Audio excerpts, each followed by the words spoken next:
You ask Tiger to calculate. This deals with linear inequalities with one unknown.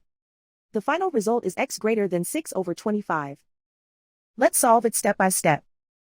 Simplify the expression. Expand the parentheses.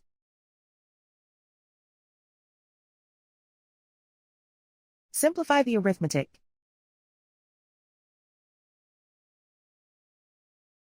Group all x terms on the left side of the inequality. Add 29x to both sides.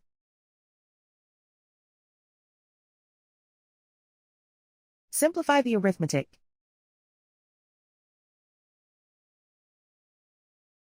Group like terms.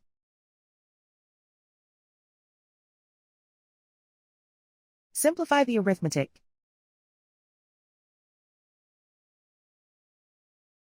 Isolate the x. Divide both sides by 25.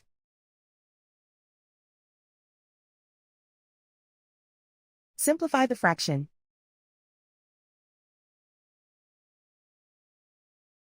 Plot the solution on a coordinate grid.